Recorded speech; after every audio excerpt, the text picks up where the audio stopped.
Okay.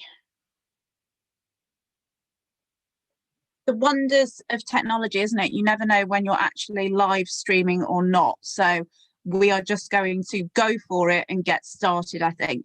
Welcome to everybody who is joining us. My name is Laura Smith, and it is my pleasure to have been asked to chair this event tonight. I'd like to welcome everybody to this webinar this evening. I hope you have been experiencing the nice weather that we have in the northwest of England.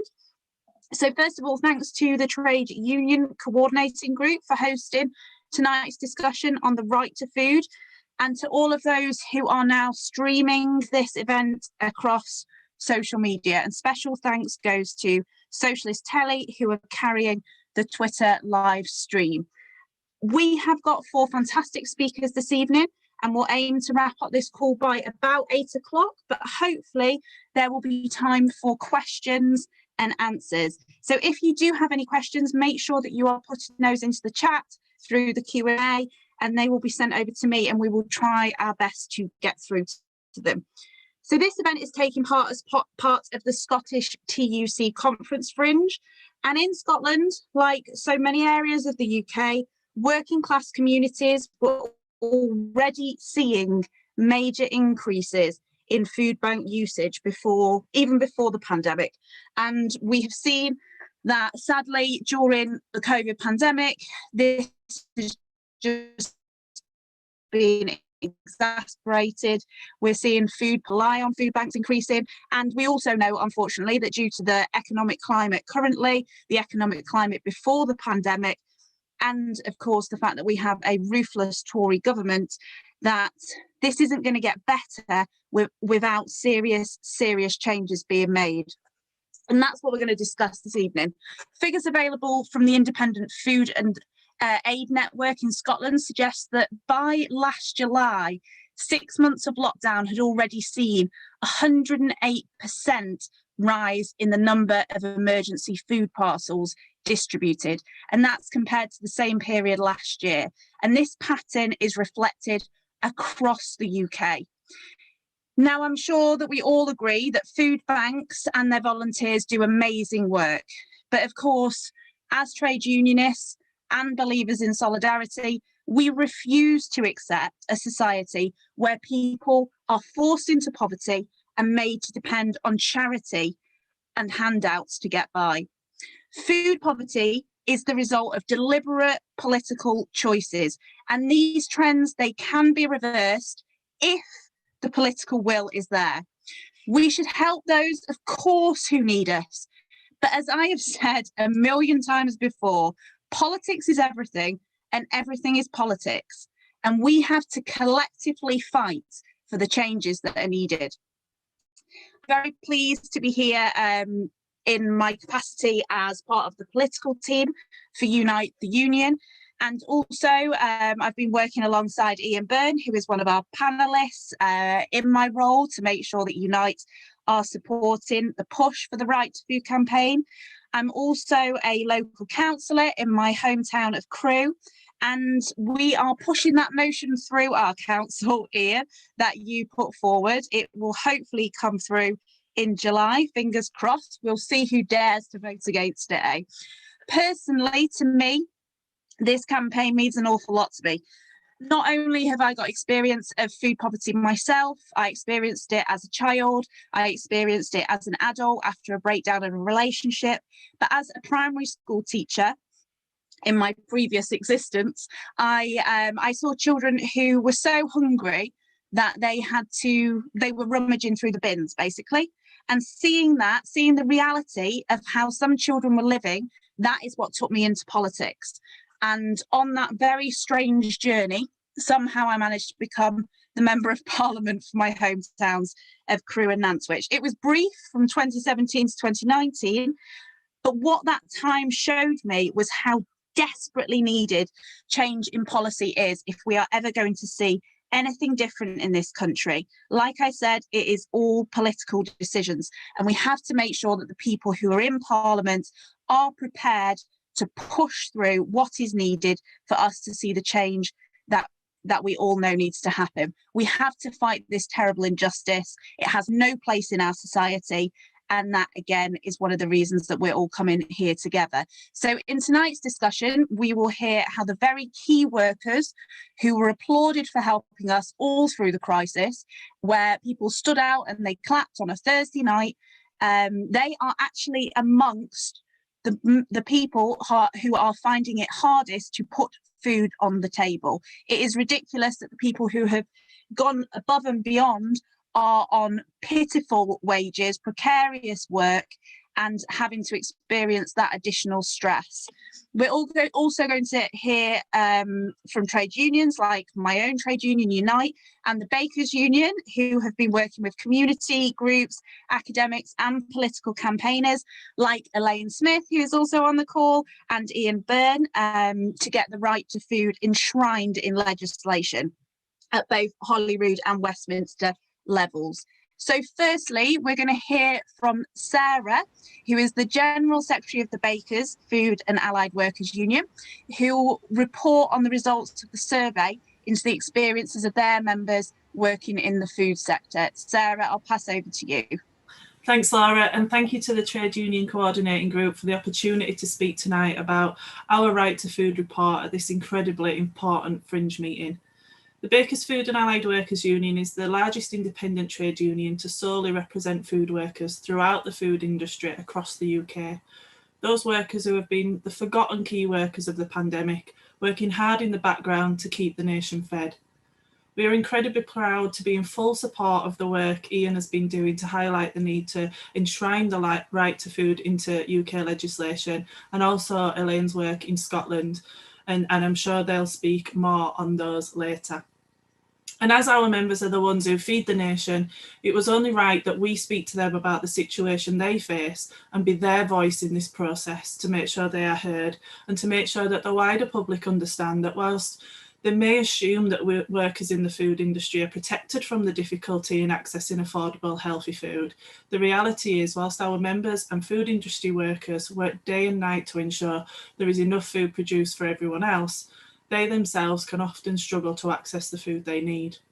Our official in Scotland, Mark McHugh, spoke passionately this morning to the Scottish TUC Congress about the situation our members face in Scotland, where some of the finest quality foods in the world are produced and quite rightly boasted about, yet our members and those producing them cannot access them.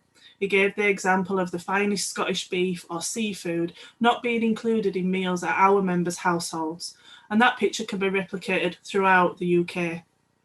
We are officially launching tonight our Right to Food report.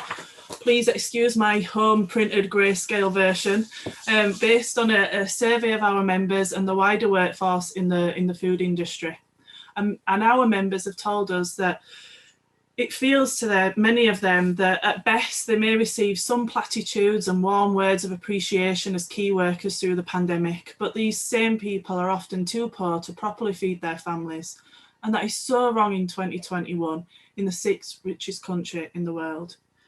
And we know hunger in the UK is not a new problem, that Tory austerity policies have fuelled the rise of food banks in Britain as living costs soar whilst pay has been cut, and the social security safety net has been dismantled.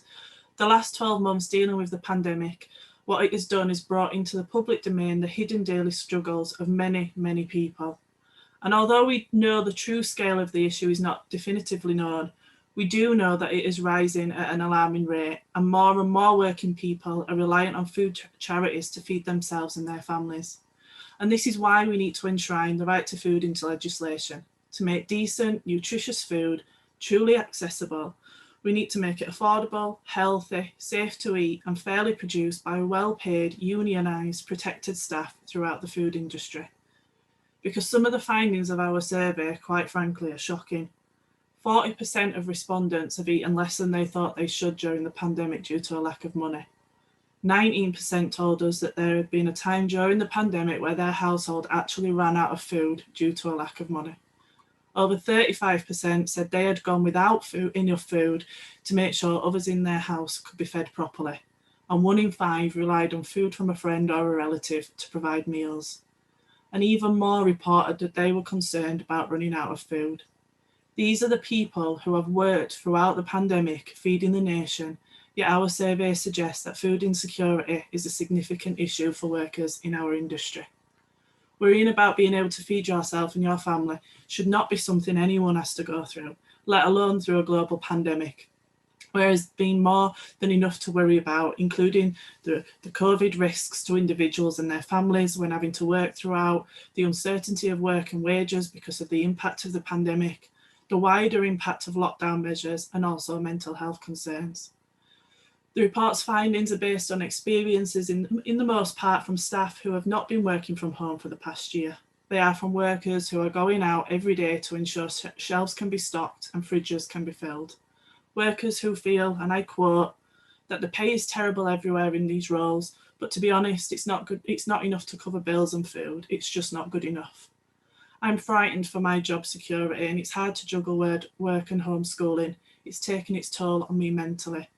And the public doesn't seem to be aware how many people, even now, don't wear masks, don't distance, don't sanitise their hands, and how we as workers don't feel safe serving them. There are loads more examples. And I'd like to take this opportunity, if I can, to thank Unity Consulting for all their help and support putting the survey together and compiling the report from the results, and Solidarity Consulting for their support too, who are all here in the background this evening. I know Andrew has taken a look at the report and inputted into it, and of course Ian and Elaine for the work that you have both done that has inspired our campaign. From the work Ian's done for years with Fans for Food Banks to both of your efforts to get the right to food enshrined in law, working with councils and cities to apply pressure on the government to do the right thing. As a union, the BFAWU will continue to support the work that you are doing. And I'll finish on this, Laura. Our report highlights the shameful truth of food poverty in the food industry. No one should go without food in the sixth richest country in the world, yet shamefully too many food workers are struggling to earn enough to purchase the very food they produce. The pandemic has shone a light on the real key workers in this country, not the bosses, the shareholders or the millionaires, the people on the front line, those struggling to make ends meet whilst propping our country up through the toughest year any of us have experienced, and we can't allow them to be failed any longer. We can't sit back whilst people are struggling to survive. The time is right for the right to food to be enshrined in legislation. We need it now.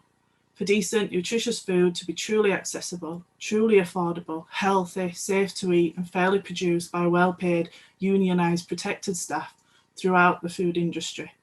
There should be a link to the report in the chat, and keep an eye out for more details in the next few days. And finally, if you're watching this and you work in the food industry and you're not in a trade union, get in touch with the Bakers Food and Allied Workers Union. Let's get you signed up and get you part of this campaign. Thank you. Thank you so much, Sarah. And yeah, I mean, this report, I was looking through it before, and although it feels like it's hard to be shocked these days, some of the figures that were included are totally shocking, and we need to be able to get this message out to as many people as possible. And warm words just are not enough. And I think you're absolutely right. There is a total lack of understanding, or maybe closed ears from people who might at this point in time be okay or feel like their lives haven't been impacted. But you don't have to go very far down the street or very far down your own road, and you will find people who are desperate and they are struggling, and it should not be happening in a country which is as rich and wealthy as ours. And one thing that has definitely happened in this pandemic is that light has been shone on the inequality, on the divide between the people at the very top and the rest.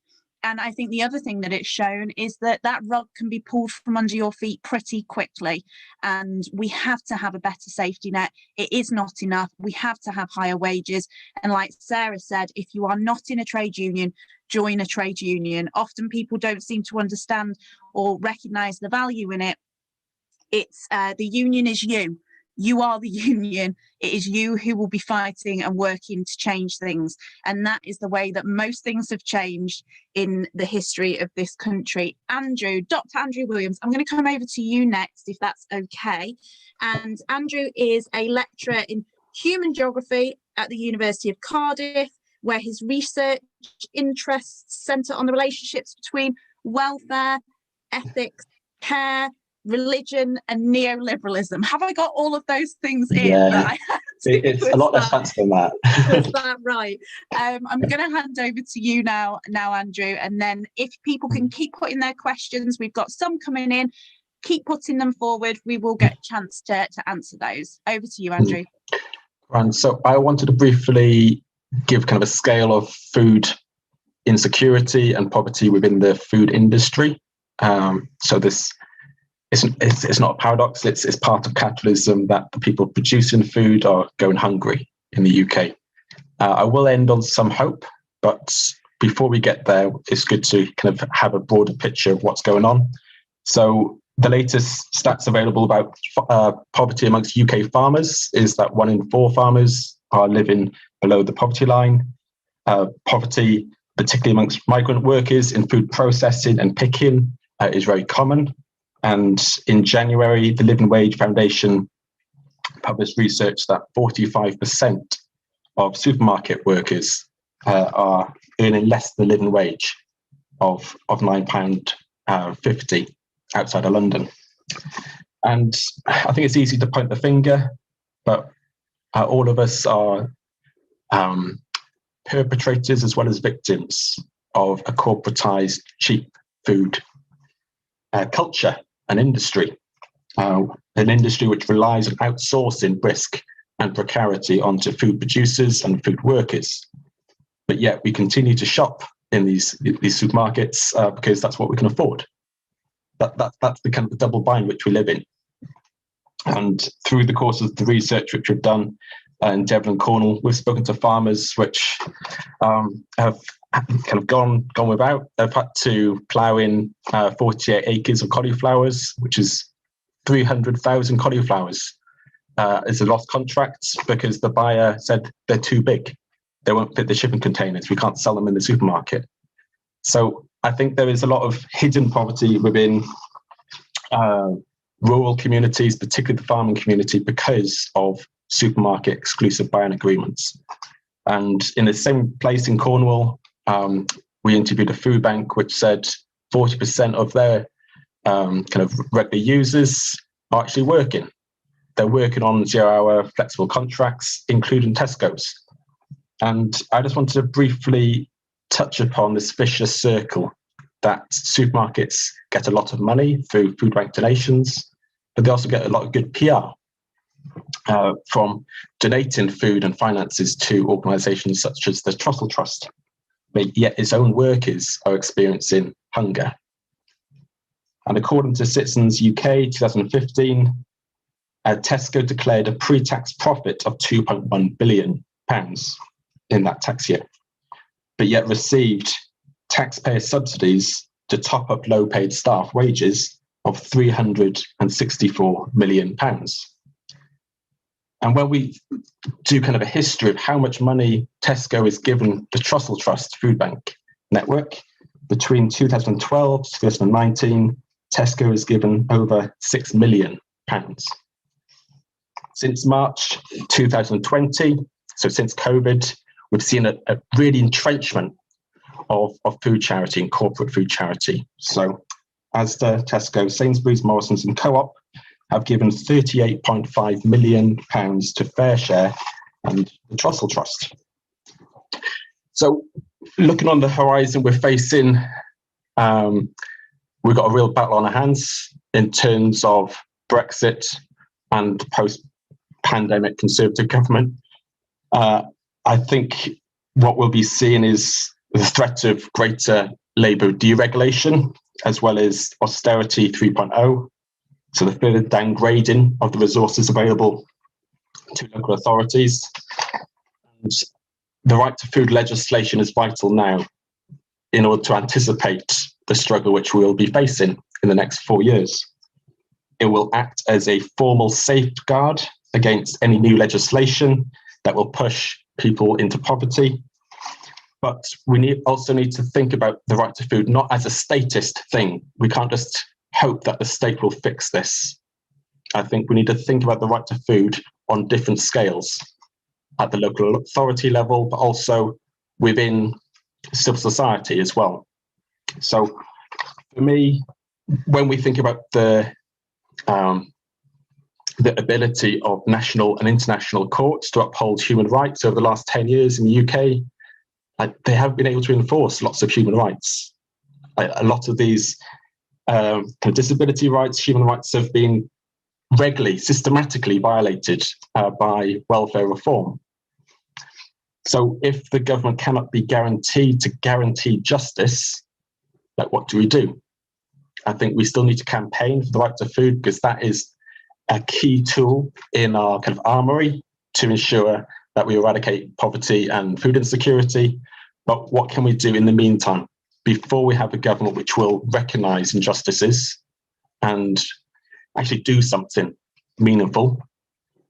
What do we do in the meantime? And for me, I think there's opportunities to build the culture of right to food and universalism, mutual aid within the kind of the infrastructures which we have now.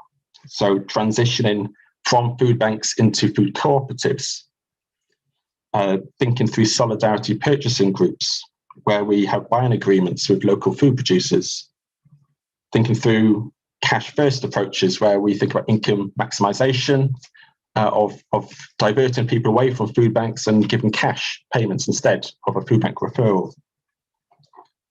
When we think about local authority level, like the model of foundational economy is quite exciting. Think about how can we procure services, be those food services or other services which keep the money in the system rather than kind of allowing it to go offshore to some sort of corporate tax haven, probably run by David Cameron.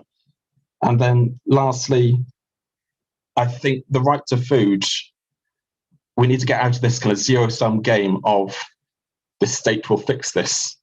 And if we think through the legacy of the trade union movement, there has been this kind of state campaign that we need structural reform, but on the ground there's also been this long legacy of working class resistance where food provision has been part of survival. We see this in 1926, but also 84 and 5, where charity takes a different form. It becomes politicized. It becomes mutualistic. So I was thinking about how can we change the way which food banks run, where it's no longer a short-term crisis, where you need to have an assessment or jump through bureaucratic hurdles to be seen as in genuine need. Like if we think about membership models of food cooperatives, where we can start to recognise that people with no recourse to public funds, they can get free food for the food co-op, or if you're on universal credit, we know that you'll be experiencing food insecurity. How can we make a more permanent form of support, which is collectivist and mutualistic in nature? So I'll stop there, but personally, alongside the right to food, the living wage accreditation is vital for supermarkets. I think that's a very particular point within the right to food movement, which we need to address. So I'll end there. Oh, Andrew, I've got like a million questions, but I can't abuse the chair's position so early on, but I will come back to them. And I think what you said is so right. We can't just sit around and wait for a government who are hopefully going to look after these issues more. We do need to think more locally. We need to look at the structures of what we already can influence and control, and how we can change things, and procurement and all of these things. But we have to have the will has to be there for people to look for the solutions, doesn't it? And I think one thing that anybody who's in this call is that when you feel like you're banging your head against a brick wall, trying to get people to look at how we can do things differently, because they're so ingrained in the way that things are. But of course, we have to be the ones looking for that change, and how we then can deliver it. Elaine, thankfully, there are people like you who are looking at how to do that. And thank goodness for it. So Elaine Smith is MSP for Central Scotland, and you've really been driving this through the various structures to try and get this right to food enshrined So I'm going to hand over to you next, Elaine, if that's all right. If you unmute, perfect. Thanks very much, Chair, and thanks to the Trade Union Coordinating Group for inviting me along to speak on this vital issue of food poverty in our rich country. Undoubtedly, food insecurity has been a major issue in Scotland and elsewhere in the UK for many years, but of course the pandemic has exacerbated its impact, as you yourself, Chair, pointed out with the figures that you used at the start. The rise in food banks, homelessness and child poverty levels all undoubtedly point, I think, towards the need for an overarching right to food in our law. And that's exactly the kind of issue that I thought a Scottish Parliament would prioritise when I was campaigning for devolution in the 90s. But unfortunately, after 22 years and 14 years of the current SNP government, it's getting worse. So, Chair, I was asked to speak specifically about my bill proposal and what influenced me to introduce it. So I will attempt to do that. I'm from Coatbridge, which is an ex-industrial working class community with Irish immigrant heritage. And so I was well aware of poverty, inequality and deprivation when I was growing up. And 45 years ago, my dad was involved with running our school soup kitchen, and he took me along to hand out the meals in Glasgow's George Square. And when I got home the first time, I was inconsolable due to the sheer numbers and the different age groups of the people that were starving and homeless and queuing up for a bowl of soup. And I couldn't have imagined that all these years later, we just recently saw similar scenes in Glasgow's George Square. I later worked for Women's Aid, and I worked as a homelessness officer, and I personally witnessed many upsetting situations, and I heard tragic and heartbreaking stories. When I was elected in 1999 as the first MSP at that time for Coatbridge and Christen, I was also on a strange journey, actually probably influenced by 10 years of being a Unison branch secretary. But I was passionate then about tackling poverty, homelessness and sex discrimination based on my own experience and also that of the conditions that I saw around about me and as a socialist. Now, of course, we know that women and children suffer disproportionately from poverty, including food poverty. And in session 1 of the Scottish Parliament, it was the STUC Women's Committee who were campaigning on free school meals, and I supported that campaign. And I was so disappointed when a private member's bill on that wasn't supported by the Scottish Parliament. And I then also co-sponsored another member's bill proposal in session 2 on free school meals in primary school, but that was also sadly unsuccessful. Now, I firmly believe that we legally, as we legally require children to attend state schools, then really we should be feeding them when they're there. And I think a right to food would definitely help in delivering that as an overarching law. And of course, that's not just about hunger. It goes back to what previous speakers said. It's about good nutritional standards and good eating habits to be learned. And indeed, to support the campaign for free school meals in the year 2000, the Child Poverty Action Group produced a booklet which was entitled "Even the Tatties Have Batter." And that was taken from a comment by a pupil about the appalling nutritional standards of the meals in Scottish schools at that time. I've also been struck by the fact that in Cuba, a developing country with a cruel blockade imposed by the USA, they provide lunch to their kids. So I can see no good reason why our children should be denied food at school. In 2007, the SNP promised to introduce free school meals, beginning with the youngest children, but 14 years later, it's still only the youngest children that are entitled. And even that provision, ironically, was only put in place in 2015 because England introduced free school meals for the youngest pupils, and the Barnett Consequential Funding Agreement meant that those additional funds came to Scotland from the Westminster government. So whilst I'm pleased that we've heard recently about the SNP's intent with regard to right to food, I'm pleased that I've influenced that manifesto commitment that they've made to putting the right to food into law with my own bill proposal. I must say I remain sceptical about when, if and how this will happen if they're re-elected as the government. They had many opportunities previously to incorporate the right to food, including in their Good Food Nation bill proposal and in their agricultural bill. they didn't take those opportunities, so they're big on promises, but I'm afraid not so much on actual delivery. Therefore, if the SNP form the government after May the 6th, then they will need to be pushed to make the right to food a priority. I have no doubt about that. And undoubtedly, the involvement of our trade unions will be particularly important to winning the right to food, supporting workers in the food industry and supporting elected members trying to have that right enshrined in legislation, both here in Scotland and, as Ian is doing, further across the UK as well. The trade unions have been campaigning on food poverty issues for many years, and I gave the example of the STUC Women's Committee earlier. The Bakers Union in particular, we've heard, have highlighted stories of their own members, who are key workers, who toil day and night to ensure the food sector continues to function during the pandemic. And they've also raised the issue that so many people in our country, not least amongst those same key workers as we've heard, are struggling to access healthy, nutritious food themselves. And only today, we saw the hidden hunger hardship exposed by that Bakers Union survey that Sarah mentioned earlier. This really is a national disgrace.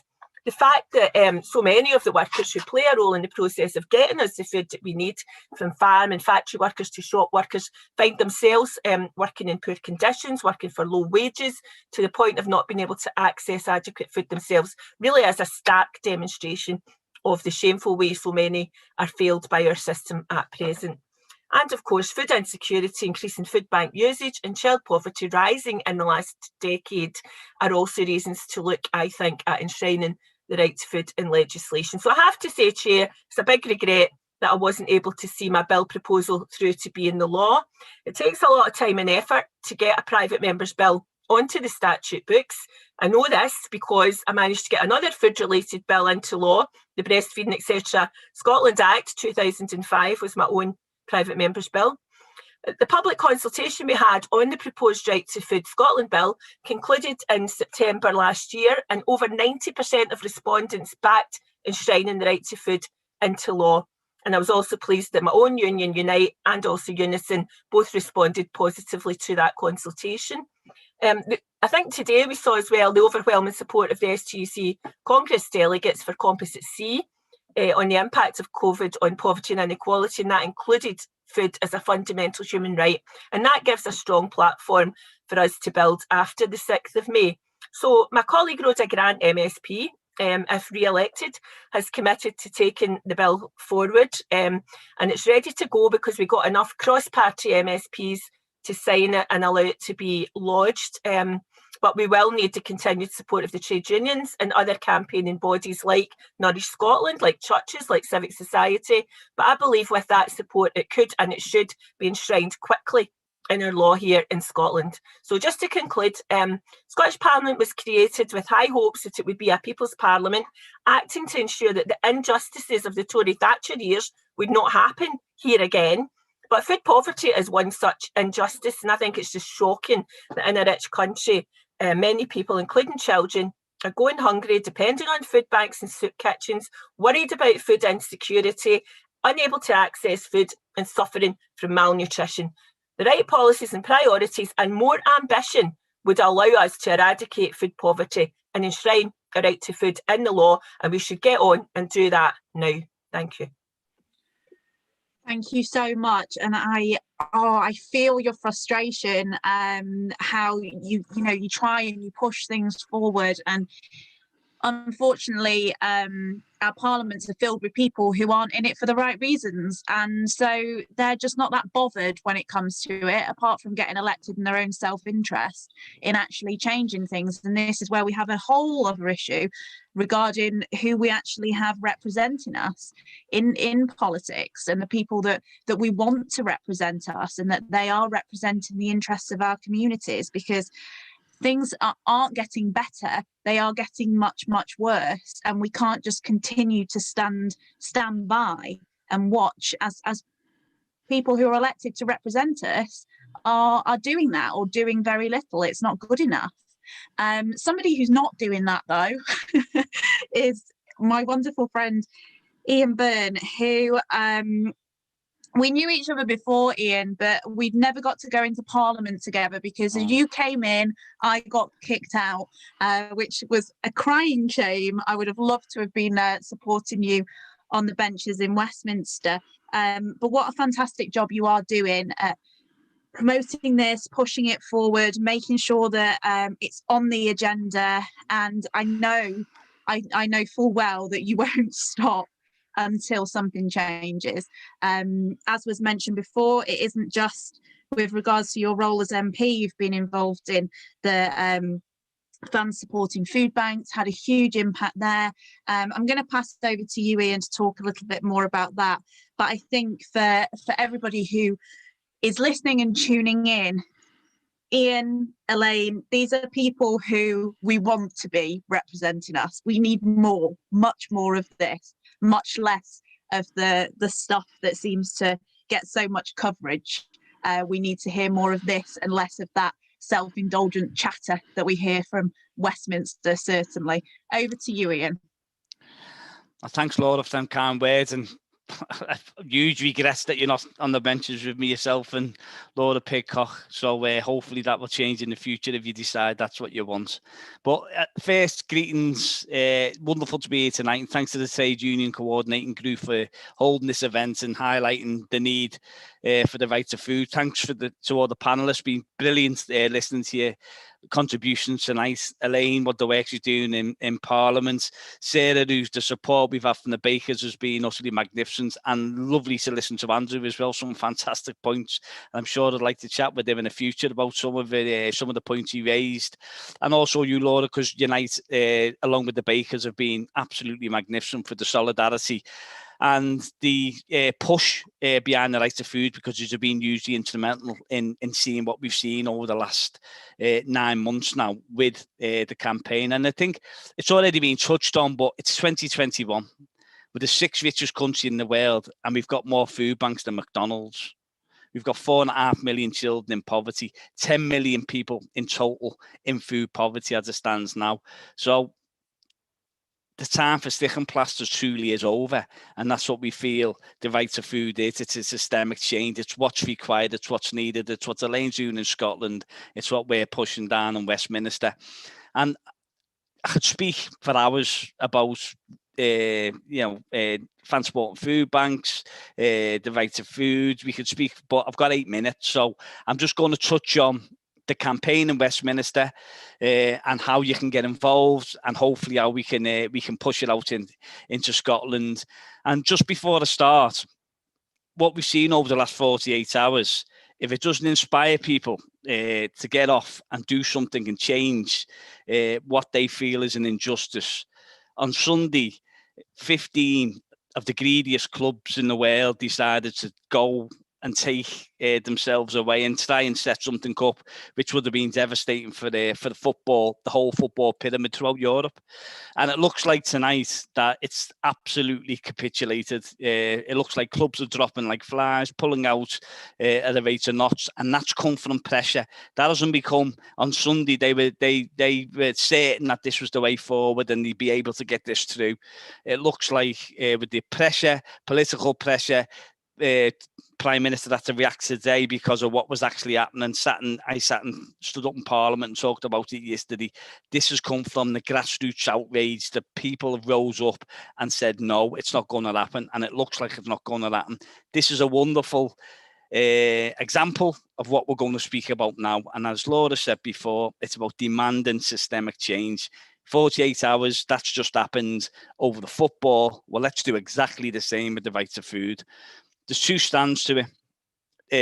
There's the grassroots, as I said, there's the fan support and food banks, which is something myself, my great friend Davy Kelly and Robbie Daniels set up 6 years ago now, which was to tackle food poverty in Liverpool, what we were seeing in Liverpool, using football fans as a conduit.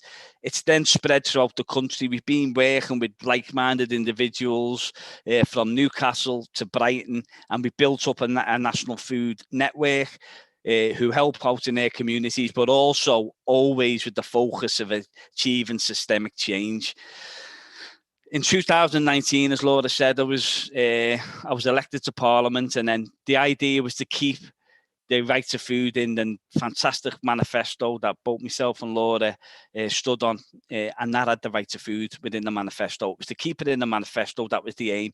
Suddenly, over the 12 months period, and then the advent of the National Food Strategy, we seen it was a real opportunity to put the right to food into legislation without waiting for an election, because I think, as Elaine said, we can't wait. You know, we're 10 million people who can't put a meal on the table every day. We just can't wait. So that was the idea. It was the whole campaign switched from parliamentary and pushing for it. It then had a complete aim, and the aim was to get the right to food in the National Food Strategy, which was set up by the Conservative government last year and headed by Henry Dimbleby, a restaurateur, and Henry had done stuff on free school meals for children. So he'd been around, he'd seen what was happening, he was put in charge. From our perspective as a campaign, we then decided to totally zero in on the National Food Strategy. So we set a petition up in October. In November, fan supporting food banks, which has now got 50,000 signatures, and we need a real push on that. So that's a real aim, is to get that to 100,000 to where it debated in Parliament.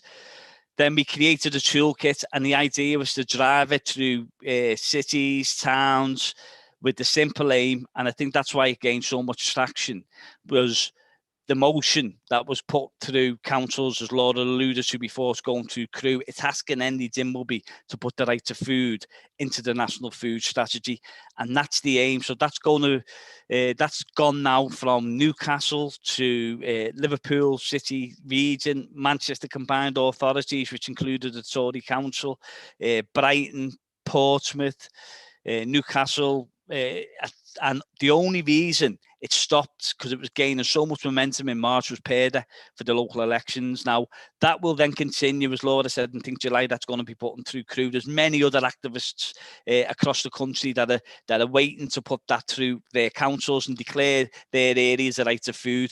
Additionally, what we also did with not just a motion, we created a pledge, and we got, certainly in Liverpool, we got trade unions, we got corporate entities, church groups, activists. It was fantastic. Both football clubs, and Kenny Dalglish came out and done a little video for us back in the right to food. So we created a whole galvanization of the city coming together to declare themselves right to food, and that had a real impact. So that then led us into March, when we'd had this huge move towards the right to food awarenesses. We were doing Zooms every night from January to March, talking about it, making people aware, trying to galvanise this campaign group, found the grassroots movement politically. And then on March the 17th, with Shami Chakrabarti, who has been magnificent as well, we formulated the right to food submission, because Henry Dimbleby wanted it in before the end of March, so they could look at what we were coming up with. Because we had the campaign, the right to food, we had to put something then into a submission, and that was submitted on the 17th of March. Then 2 weeks ago, the EFRA committee has recommended that the government look at the right to food. So the political elements, the grassroots element, is then is come into the submission. I think what's usually important to remember as well is, and I've spoken to Henry Dimbleby when we give the submission in, once it goes into the right to food, which we firmly believe many of the 5 duties that we've outlined within the submission will be taken up, it then, the pressure turns onto the government, because the government have got to put it into the white paper and got to put it into legislation, and that will also be a huge moment. That's why the campaign is started now, and it's got to continue, because it's got to push the government into systemic change. I outlined before, we've seen it today, what can happen when people come together and push the government into action. Well, that's exactly what we've got to do. We've got to replicate what's just happened over the last 48 hours. Now, the right to food is about accountability, as has been touched on here. It makes food rights real and enforceable. It's about holding the government to account. So what we decided to do was 5 strategy duties. They're all on my website. You can go onto www.ianburn.org. You can see the full submission. But one of the key elements of it, and it was touched on by Andrew, is universality. We want free school meals for every single child in this country. It's achievable. It can be done if the political will's there. That will also include a breakfast, 2 meals for the 7.5 children that attend schools. There's a statutory duty on parents to get the children to school. There should be a statutory duty for the schools or the state and local authorities to feed the children while they're there so they can reach their full potential, which, as Laura outlined, doesn't happen, and that has got to be one of the foundation, the building blocks of the right to food, which it is. Well, so what we're trying to do within that is the 5 duties, which, as I say, will affect change, systemic change, but it's only the ceiling, it isn't the floor. We're opening the door now to conversations which take place. You know, we looked at what the government refused with the free school meals. We've seen the Marcus Rashford fantastic campaign. So it can be done. It really can be done. And that's what I'm trying to impress here, is that if we come together as a collective, people, trade unions, politicians, and really, really have a zone in on something which we want to achieve, it's achievable. But I can't overemphasize the importance of a grassroots movement, the trade union movement, and politicians. It cannot be left to politicians just to affect the change. The change will come quick when we all come together as a collective. And I think that's the key message, what I wanted to talk about tonight, because we can talk about, obviously, you know, some of the key elements of it, but I don't think we've got the time to actually do that. So for me, it's about making sure that we all understand the power of the collective and what we can do collectively. Now, 100%. I think the important thing is, what I wanted to take to Scotland is, obviously, the Fanta Important Food Banks is about unity. It's about working class solidarity. It's about putting tribal differences to one side to affect change in your community. And, you know, I'm probably going to say something controversial here, but if Liverpool and Everton fans can put, and Manchester United fans, you know, the first donation to Manchester United Food Bank come from Liverpool Football Club fans. Liverpool and Everton fans working together collectively with Manchester United, Manchester City, Chelsea, you know, Newcastle, all coming together. Now imagine the power of that in Scotland if you had the major football clubs coming together. You know, imagine what they could affect change. So you had Rangers and Celtic, you had Dundee United, Hearts, Hibs coming together as a collective. How many millions of people would that encompass, and what change they could do coming together to bring communities, focused communities on challenging the absolute disgraceful numbers, what we see of food poverty and what we're actually seeing in society's inequality. So football fans can be a huge drive for change, and that's something which I'd like to bring to emphasise to Scotland. Davy Kelly, who I mentioned before, you know, he's proud Scottish heritage, and know he'd be absolutely delighted to speak to any groups, anyone's watching that wanted to get involved in this from a football club in Scotland. I've already told Tommy that as well. So we're always open to working with other like-minded individuals and trying to harness the power of football.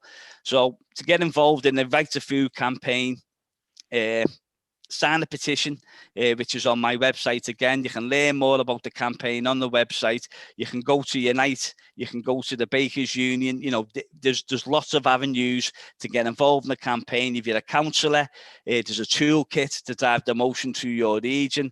Just make people aware that, you know, this isn't, you know, we've had 10 years of driving austerity, which has caused what we've seen what we've caused. You know, we don't have to accept this. You know, for me, this is what the right to food is. And, you know, when we've got a humanitarian crisis, as I've outlined, as all the speakers have outlined. And for me now, the time for stick and plasters truly is over. We can't rely on 1,000 wonderful volunteers in food banks, pantries, trying to keep people afloat. You know, it's not sustainable. And to finish, Nelson Mandela said a quote, and I love it that much. I've had it painted on the side of my office in Tubrook in Liverpool, West Derby, and we've had some fantastic feedback from people that have seen it. And the quote is, like slavery and apartheid, poverty is not natural. It is man-made and it can be overcome and eradicated by the actions of human beings. That is the time for the right to food to be implemented into law. That's what our focus would be. I encourage everybody to get involved in what we're attempting to do. Join a trade union, and solidarity to everybody who's listening tonight. Oh, thank you so much, Ian, and so much information there. If we can maybe share the website for Ian in the chat, and also there is the toolkit and everything is on the Unite campaign page as well. Yeah, I mean, just so many questions starting to come in, and I want to make sure that we do have time. So just indicate, panel, if you do want to come in on a question when I ask it. So Jim Malone has asked, my question would be to ask if trade unions should support community food banks through either financial means and or through offering volunteers membership. I'm just going to come in on one thing. I think one thing that should happen in all food banks is no politician should be allowed to use it for a photo opportunity. They need to be 100% committed to voting for and supporting things that will change the lives of the people who are having to rely on the food banks. So I would say that every food bank should sign up to that commitment, first of all. Who would like to come in on whether trade unions should support community food banks through either financial means or offering volunteers? Laura, I will. Thanks, Sarah. The General Secretary of a trade union and all that. Absolutely, yeah, you are absolutely perfectly placed for it, Sarah. I'm at that, you have to excuse me, I'm at that stage of the evening where I'm trying to keep children out of the room. The joys of working from home. But yeah, I think if football fans can support food banks, why can't trade unionists support food banks? Whether that's through monetary donations, giving up their time, collections in the workplace to donate, however that should be, we should be there and doing it. I think somebody commented, it's not about charity, it's about solidarity, and Absolutely. That's what trade unions are all about. So yeah, in solidarity, we should be supporting food banks. But you know, if we get the right to food enshrined in legislation, we won't need them, will we? Oh God, not be Can a very. Can I just come quickly on that, Laura? I think Yes, what we've done in Liverpool, and many are doing with the food pantries, you know, I think it ties lovely in with the union. I think Andrew touched on it before. You know, paying a son, becoming part of a cooperative. I think it's perfect for trade unions to get involved in. But also, I think the pantries can evolve into local food networks. You know, we can try and challenge the dominance of the supermarkets within our communities, and I think there's a real opportunity for the trade unions to link in with food pantries, that people like Fan Support and Food Banks, what we're attempting to do, and really, you know, give the membership and give the members of the trade union an opportunity to join. You know, I think that's what we should be doing as unions as well, because we've got to think about how we rebuild the trade union movement moving forward. I think it's a real opportunity. Elaine? Thanks, Laura. Yeah, I just wanted to say one thing. I'd never really heard the mention of the word food banks probably till about 15 years ago, and it was John McDonnell who was running one himself in London, actually. So I know we don't want photo shoots with MPs or MSPs at food banks, and quite rightly, you should just go in there and help them do the work and see what goes on for yourself. I thoroughly recommend that. But that was the first I heard of them. Secondly, can I just say, charities and churches do really good work providing food banks and handing out food parcels in communities, but it really shouldn't be left to them. That's a sort of Victorian charitable thing, and I think somebody said on the chat it ought to be you know, it should be provision. We should have enough wages that we don't need them. And I think also the mention of things like a number of years ago in Scotland, before this government actually, we had sort of community food co-ops, and there was a lot of them where food was much cheaper. It was nutritious food, and the community were running these things, and I think that's a way forward too. So definitely trade unions, but we shouldn't be dependent on charitable provision in 21st century Scotland and the UK.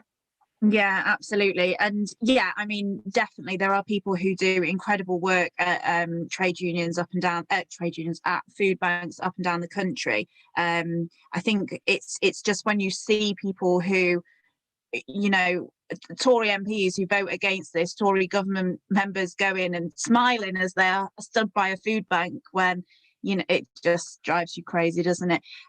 Go on to the next question, and I'll come to you first, Andrew, if that's okay on this one. It's from David Beck. Poverty is the result of having no money. Therefore, is it time for a universal basic income? That's a really hard question. Sorry to come to you. I am in favour of this. I think, I think the political will for a UBI is changing, particularly in Canada and the US, and there's some local authorities going to start piloting or talking about piloting these schemes in the UK, as you know. Whether it will change the need for food banks, yes, it would, because it would increase income. It is a no-brainer. Whether the UK government would want to introduce it, that's the big ask. And I think it needs to have a long-term strategy of, you know, making incremental changes, getting local authorities involved, signed up, like the Right to Food movement. You know, it's a slow process of building this movement. Yeah, I'll go to another question, because I realise we've got a bit of time. No, thank you. Thanks for that, Andrew. And I think it's kind of, I mean, I'm all for completely changing the system from the top to the bottom. And I think the one thing to kind of to be cautious of is we don't want to end up in a position where, you know, like with the minimum wage, it's kept low and it's not enough, and it gives people a get out clause, which again is why strong trade unions, collective bargaining, all of these things would also need to be thought of when we're thinking of this kind of stuff. I'm really aware that we're running out of time, and we wanted to finish as close to 8 o'clock as we possibly could. I'm just going to ask, Tilly asked, how do we ensure that the right to food is something we can utilise and mobilise behind, and isn't just something on paper allowed to sit on a shelf? And I'm going to put one more question, which I'll come to you after, Ian, is what is Keir Starmer's position on the right to food? So, Andrew, you put your hand up first, didn't you, then, for the first bit? Did I imagine that? Yes. So the right to food and nutrition, I think the right to food movement can be used as a tool to reclaim land and access to land for community growing.